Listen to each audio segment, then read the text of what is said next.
ವಸ್ತು ಅಂದ್ರೆ ಎರಡೇ ಕಾಣಿಸುತ್ತೆ. ಒಂದು ದೊಡ್ಡ ವಸ್ತು, ಇದು ದೊಡ್ಡ ವಸ್ತು, ಇದು ಚಿಕ್ಕ ವಸ್ತು. ಇದ್ರೊಳಗೆ ದೊಡ್ಡ ವಸ್ತು ಏನು ಮಾಡುತ್ತೆ, ಚಿಕ್ಕ ವಸ್ತುವನ್ನು ಆಕರ್ಷಣೆ ಮಾಡುತ್ತೆ ಭೂಮಿಗೆ. ಯಾವಾಗಲೂ ಈ ರೀತಿ ಇರುತ್ತೆ. ಯಾವಾಗ ವಸ್ತು ಹಿಂಗಿರಲ್ಲ, ಯಾವತ್ತು ಚಲನೆ ಯಾವಾಗಲೂ ಹಿಂಗಿರಲ್ಲ. ಯಾವ ರೀತಿ ಇರುತ್ತಾ, ಮೇಲೆ ಕೆಳಗಿರುತ್ತೆ. ಗ್ರಾವಿಟಿ ಅಂತ ಬಂದಾಗ ಮೇಲೆ ಕೆಳಗಾರ ಬೀಳ್ಬೇಕು ಒಂದಿಲ್ಲ ಅಂದ್ರೆ ಮೇಲೆ ಹೋಗ್ಬೇಕು. ಒಂದು ಕೆಳಗೆ ಬಿತ್ತಂದ್ರೆ ಗುರುತ್ವ ಕಡೆಗೆ ಇರುತ್ತೆ, ಮೇಲೆ ಹೊಡಿತಂದ್ರೆ ಗುರುತ್ವಕ್ಕೆ ಅಭಿಮುಖವಾಗಿರುತ್ತೆ. ಆಮೇಲೆ ಈ ಎರಡೂ ಬಲಗಳನ್ನು ತೆಗೆದುಕೊಂಡಾಗ ವಿಶ್ವವ್ಯಾಪಿ ಗುರುತ್ವ ನಿಯಮ. ವಿಶ್ವವ್ಯಾಪಿ ಗುರುತ್ವ ನಿಯಮ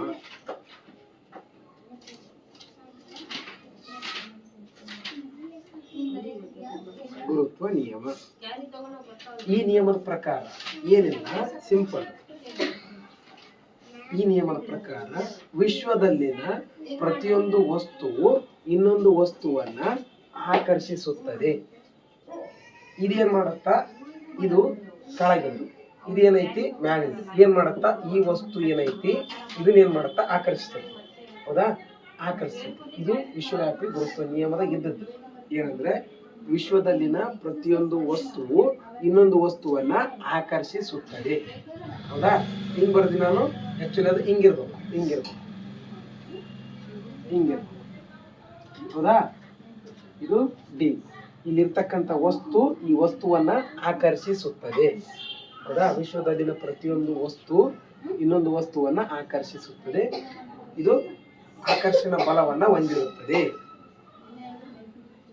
ಈ ಬಲವು ವಿಶ್ವದಲ್ಲಿನ ಪ್ರತಿಯೊಂದು ವಸ್ತುವು ಇನ್ನೊಂದು ವಸ್ತುವನ್ನ ಆಕರ್ಷಿಸುವ ಬಲವನ್ನ ಹೊಂದಿರುತ್ತದೆ. ಆ ಬಲವನ್ನ ಹೊಂದಿರುತ್ತದೆ. ಈ ಬಲವು, ಆ ಬಲವೇ ಯಾವ್ದಿದು, ಎಫ್. ಈ ಬಲವು ಇಲ್ಲಿರ್ತಕ್ಕಂಥ ಬಲ ಎರಡು ವಸ್ತುಗಳ ರಾಶಿಗಳಂದ್ರೆ ಎಂ ಮತ್ತು ಸ್ಮಾಲ್ ಎಂ. ದೊಡ್ಡ ವಸ್ತು ಒಂದು ಕ್ಯಾಪಿಟಲ್ ಎಂ, ಚಿಕ್ಕ ವಸ್ತು ಒಂದು ಸ್ಮಾಲ್ ಎಂ. ಇವೆರಡು ರಾಶಿಗಳ ಗುಣಲಬ್ಧಕ್ಕೆ ನೇರ ಅನುಪಾತದಲ್ಲಿ ಇರ್ತದೆ. ಹೆಂಗಂದ್ರ ಅವೆರಡು ಎಷ್ಟು ರಾಶಿ ಹೊಂದಿರ್ತಾವ ಅದಕ್ಕೆ ಅಪೋಸಿಟ್ ಆಗಿ ಅದಕ್ಕೆ ತಕ್ಕಂತ ವರ್ಕ್ ಮಾಡ್ತಿರ್ತಾವ.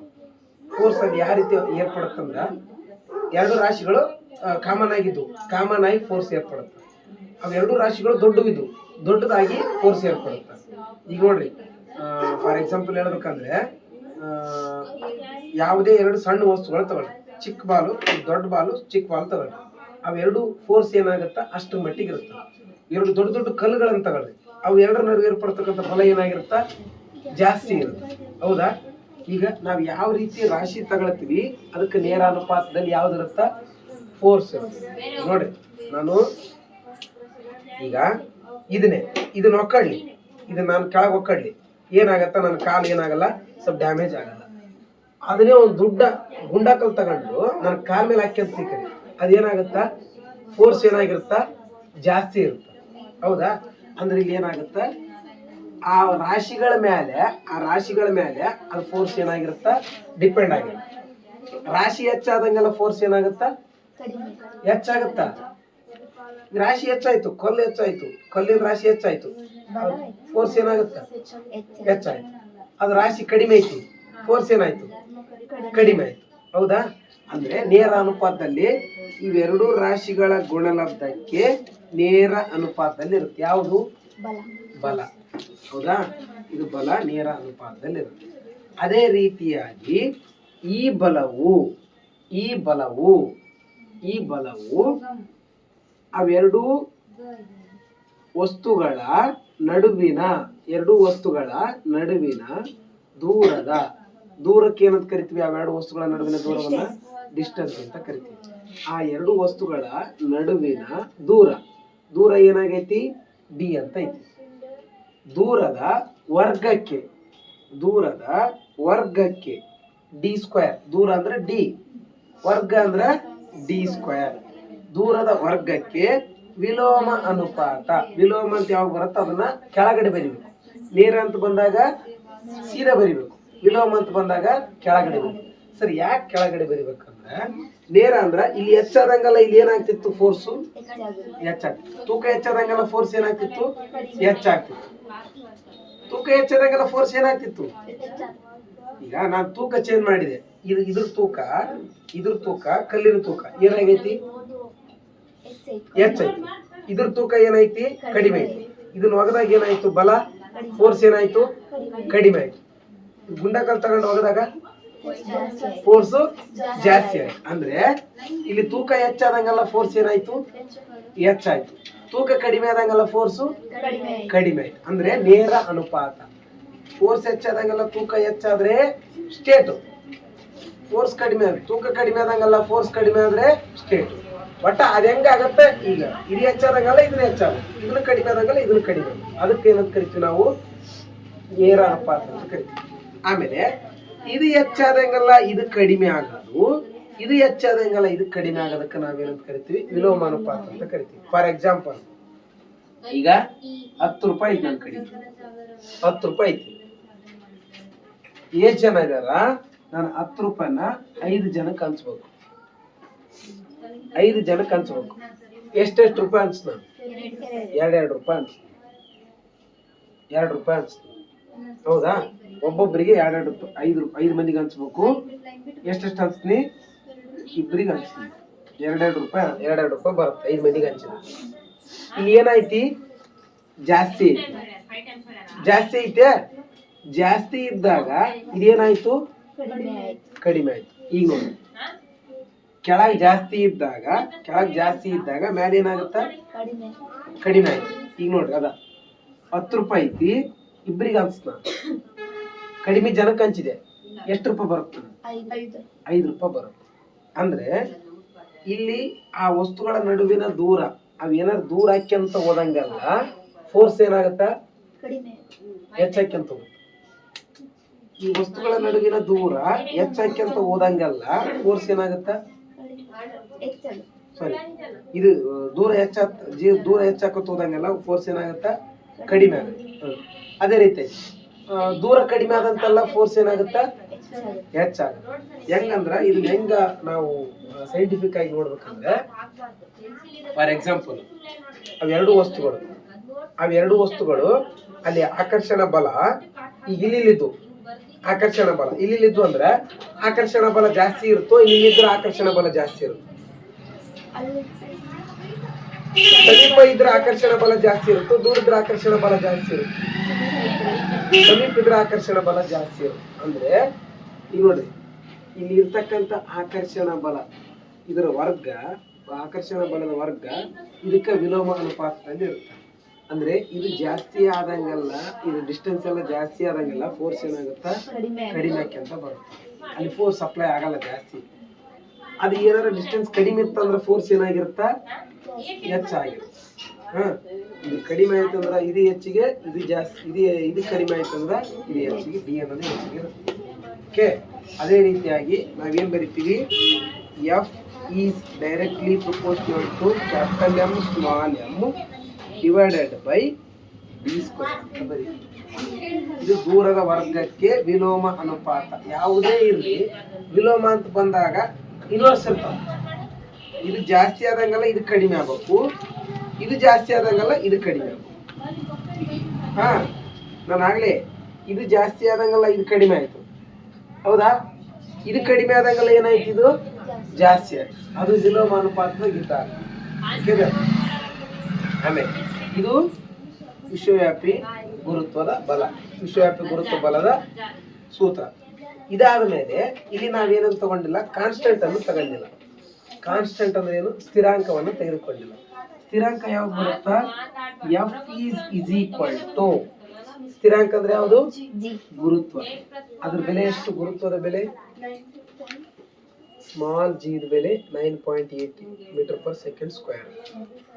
ಇದು ಗುರುತ್ವ ವೇಗೋತ್ಕರ್ಷದ ಬೆಲೆ. ಅದು ಗುರುತ್ವ ವೇಗೋತ್ಕರ್ಷದ ಬೆಲೆ. ಇದು ಬರೇ ಗುರುತ್ವದ ಬೆಲೆ. ಗುರುತ್ವ ವೇಗೋತ್ಕರ್ಷ ಅಂದ್ರೆ ಬೇರೆ, ಗುರುತ್ವ ಅಂದ್ರೆ ಬೇರೆ.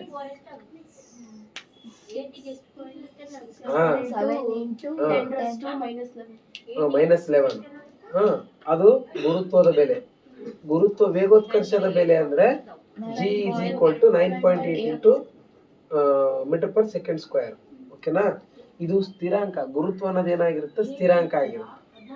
ಎಲ್ಲಾ ವಸ್ತುಗಳಲ್ಲಿ ಸೇಮ್ ಇರುತ್ತೆ. ಈಗ ಕಲ್ ತಗೊಂಡ್ ಹೋಗೋದ್ರು ಅಷ್ಟೇ, ನೀನು ಯಾವುದು ಇದು ಮಾರ್ಕರ್ ತಗೊಂಡ್ರು ಹೋಗಿದ್ರು ಅಷ್ಟೇ. ಆ ಬಲ ಗುರುತ್ವ ಬಲ ಕಲ್ ತಗೊಂಡ್ ಹೋಗಿದ್ರು ಅಷ್ಟೇ ಇದಿರುತ್ತೆ. ಗುರುತ್ವ ಬಲ ಫೋರ್ಸ್ ಹಾಕೋದು ಕಲ್ ತಗೊಂಡ್ ಹೋಗಿದ್ರು ಅಷ್ಟೇ ಇರುತ್ತೆ, ಮಾರ್ಕರ್ ತಗೊಂಡ್ ಹೋದ್ರು ಅಷ್ಟೇ ಇರುತ್ತೆ, ಬಾಟಲ್ ತಗೊಂಡ್ ಹೋಗಿದ್ರು ಅಷ್ಟೇ ಇರುತ್ತೆ. ಯಾವುದೇ ಒಂದು ವಸ್ತು ತಗೊಂಡು ಎರಡು ಅಟ್ರಾಕ್ಷನ್ ಆಗ್ಲಿ ಆ ಬಲ ಏನಾಗಿರುತ್ತೆ ಕಾನ್ಸ್ಟೆಂಟ್ ಆಗಿರುತ್ತೆ. ಅದನ್ನ ನಾವೇನಂತ ಕರಿತೀವಿ, ಜಿ ಅಂತ ಕರಿತೀವಿ. Capital M small M divided by D square. ಇದು ಗುರುತ್ವ ವೇಗೋತ್ಕರ್ಷದ ಗುರುತ್ವ ಬಲದ ಸೂತ್ರ. ಗುರುತ್ವ ಬಲದ ಸೂತ್ರ, ಗುರುತ್ವದ ಸೂತ್ರ ಅಂದ್ರೆ ಇದನ್ನ ಜೀನ ಅಲ್ಲೇ ಇಡ್ಬೇಕು, ಇವನ್ನೆಲ್ಲ ಈ ಕಡೆ ಕಳಿಸ್ಬೇಕು. ಜೀನ್ ಏನ್ ಮಾಡ್ಬೇಕು, ಅಲ್ಲೇ ಇಡ್ಬೇಕು, ಉಳಿದನ್ನೆಲ್ಲ ಈ ಕಡೆ ಕಳಿಸ್ಬೇಕು. ನೋಡ್ರಿ, ಈಗ ಎಫ್ ಡಿ ಸ್ಕ್ವೇರ್ ಕೆಳಗಿದ್ದ ಡಿ ಈಕ್ವಲ್ ಟು ಈ ಕಡೆ ಬಂದ್ರೆ, ಡಿ ಸ್ಕ್ವೇರ್ ಕೆಳಗಿದ್ದ ಡಿ ಈಕ್ವಲ್ ಟು ಈ ಕಡೆ ಬಂದ್ರೆ into D square divided by, ನೋಡ್ರಿ ಈಗ M capital M small M ಮ್ಯಾಲೆ ಐತಿ, ಅದು ಈಸ್ ಈಕ್ವಲ್ ಟು ಈ ಕಡೆ ಬಂದ್ರೆ divided by capital M small M. M is equal to G. ಗುರುತ್ವದ ಬೆಲೆ is equal to F into D square divided by capital M into small M. ಇದು ಗುರುತ್ವ ಬೆಲೆಯ ಸೂತ್ರ, ಹೌದಾ? ಗುರುತ್ವ ಬಲದ ಸೂತ್ರ. ಆಮೇಲೆ ಗುರುತ್ವ ಬಲ ಅಲ್ಲ, ಗುರುತ್ವದ ಸೂತ್ರ ಬರೇ ಗುರುತ್ವ ಬಲ ಅಲ್ಲ, ಬರೇ ಗುರುತ್ವದ ಸೂತ್ರ. ಅಂದ್ರೆ ಜಿ ಇಸ್ ಈಕ್ವಲ್ ಟು ಬೆಲೆ ಎಷ್ಟು, 6.7 into 10 to the power -11 newton metre square per. ಅದು ಯೂನಿಟ್ ಹೆಂಗ್ ಬಂತು ಗೊತ್ತಾಯ್ತಾ? ಗುರುತ್ವದ unit newton metre square per KG square ಅಂತ ಹೆಂಗ್ ಬಂದೈತೆ ಗೊತ್ತಾಯ್ತಾ? ಹೆಂಗ ಇಲ್ಲಿ ನೋಡ್ರಿ, ಈಗ G F into D square divided by capital M small M. F the unit ಏನು, ನ್ಯೂಟನ್. ಡಿ ದ ಯೂನಿಟ್ ಏನು, ಡಿಸ್ಟೆನ್ಸ್ ಯೂನಿಟ್ ಮೀಟರ್. ಎಷ್ಟದವ ಡಿಸ್ಟೆನ್ಸ್, ಎಷ್ಟದವ 2. ಅದಕ್ಕ ಮೀಟರ್ ಸ್ಕ್ವೇರ್ ಬರೀತೀವಿ ಡಿವೈಡೆಡ್ ಬೈ ವಸ್ತುವಿನ ರಾಶಿ ಎದರ ಗಳಿತೀವಿ, ಕೆಜ ಗಳಿತೀವಿ. ಆಮೇಲೆ ಚಿಕ್ಕ ವಸ್ತುವಿನ ರಾಶಿ ಎದರ ಗಳಿತೀವಿ, ಕೆಜ. ಆಮೇಲೆ newton metre square KG into KG, KG square per. ಇವೆರಡು ಕೆಳಗಿದ್ದದಕ್ಕೆ ನಾ ಏನ್ ಬರಿತೀನಿ, ಸ್ಕ್ವೇರ್ ಪರ್ ಕೆಜಿ ಸ್ಕ್ವೇರ್. ಇದು newton metre square per KG square. ಇರುವುದು ಗುರುತ್ವದ ಏಕಮಾನ. ಗುರುತ್ವದ ಏಕಮಾನ. ಇದು ಗುರುತ್ವ ಅಂದ್ರೆ ನಿಮ್ಗ ಫಸ್ಟ್ PUC ಬರ್ತೈತೆ. ಒಳ್ಳೆ ಫಸ್ಟ್ನೇ ಚಾಪ್ಟರ್ ಇದೆ, ಫಸ್ಟ್ PUC ಸೈನ್ಸ್ ಒಳಗ ಫಸ್ಟ್ನೇ ಚಾಪ್ಟರ್ ಗುರುತ್ವ, ಗ್ರಾವಿಟಿ. ಸೇಮ್ ಇದ್ದೇ ಹೇಳ್ತಾರೆ ಕಾನ್ಸೆಪ್ಟ್, ಗೊತ್ತಿರ್ಬೇಕು. ಅಲ್ಲಿ ಇದೇ ಚಿತ್ರ ಹಾಕ್ತಾರೆ, ಮತ್ತೆ ಅವ್ರ ಚಿತ್ರ ಬೇರೆ ಹಾಕಲ್ಲ. ಒಂದು ವಸ್ತು ಇನ್ನೊಂದು ವಸ್ತುವನ್ನ, ವಿಶ್ವದಲ್ಲಿ ಒಂದು ವಸ್ತು ಇನ್ನೊಂದು ವಸ್ತುವನ್ನ ಆಕರ್ಷಿಸುವ ಬಲವನ್ನು ಹೊಂದಿದೆ. ಆಕರ್ಷಿಸುವ ಬಲವನ್ನು ಹೊಂದಿದೆ. ಈ ಬಲವು ಎರಡು ವಸ್ತುಗಳ ದ್ರವ್ಯರಾಶಿಗಳ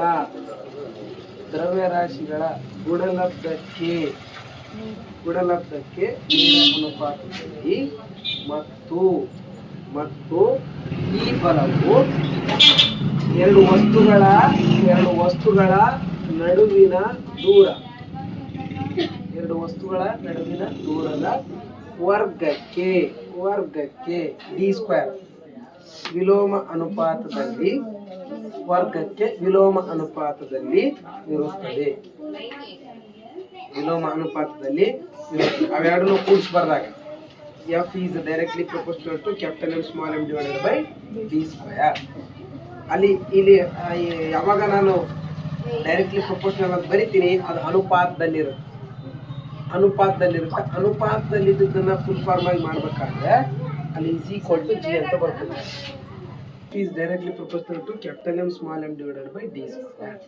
ಅದೇ ರೀತಿಯಾಗಿ ಜಿ ಅನ್ನೋದು ಕಾನ್ಸ್ಟಂಟ್. ಇಲ್ಲಿ ನೇರ ಅನುಪಾತ ಅಂದ್ರೆ ಇಲ್ಲಿ 10 ಇದ್ರೆ ಇಲ್ಲಿ 9.5 ಐತಿ. ನಾನು ಶುದ್ಧ 10 ಈಸ್ ಈಕ್ವಲ್ ಟು 10 ಮಾಡ್ಬೇಕಂದ್ರೆ ನಾನು ಏನು ಕೂಡಿಸ್ಬೇಕು, 10 ಈಸ್ ಈಕ್ವಲ್ ಟು 10 ಮಾಡ್ಬೇಕಂದ್ರೆ 0.5 ಕೂಡಿಸ್ಬೇಕು. 0.5 ಪ್ಲಸ್ 9.5. 0.5 ಅಂತಕ್ಕಂಥದ್ದು ಯಾವುದದು? ಜಿ. ಎಲ್ಲ ಕಡೆಗಿನ ಅಷ್ಟು ಕಾನ್ಸ್ಟೆಂಟ್ ಅನ್ನು ಕೂಡಿಸಿದಾಗ ನಿಮಗೆ ಗುರುತ್ವ ಬಲ ಈಸ್ ಈಕ್ವಲ್ ಟು ಆಗಿ ಬರ್ತದೆ. ಅದು ಗುರುತ್ವದ ಏಕಮಾನ F into D square divided by capital M into small m. ಅದನ್ನು ಮಾಡಿದಾಗ ಏನಾಗುತ್ತಾ? Newton metre square. ಫೋರ್ಸ್ ಇಂದು ನ್ಯೂಟನ್, ಡಿ ಇದು ಮೀಟರು. ಅವು ಎಷ್ಟದವ? 2ಕ್ಕೆ 2. ಇದು ವಸ್ತುವಿನ ರಾಶಿ ಇದೆ kg, ಇನ್ನೊಂದು ವಸ್ತುವಿನ ರಾಶಿ ಅದು kg. Newton metre square per kg square. ಅದು ಗುರುತ್ವದ ಏಕಮಾನ. ಓಕೆ.